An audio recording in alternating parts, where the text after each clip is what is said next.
আগের জীবনের সব গুনাহ আল্লাহ মাফ করে দেন। আর একজন মুমিন যদি কালেমা পড়ে, মুমিনের দাম ওই কাফেরের চেয়ে বাড়ে না কমে? জোরে বলেন। তার জন্য আল্লাহর জান্নাত তৈরি হয়ে যায়। সুবহানাল্লাহ বলেন।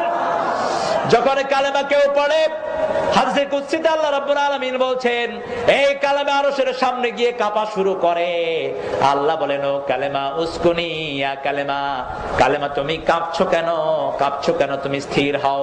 কালেমা বলে, আল্লাহ আমি তো জানি না যে আমাকে পড়েছে তার জীবনের গুনাহগুলো আপনি মাফ করে দিয়েছেন কিনা।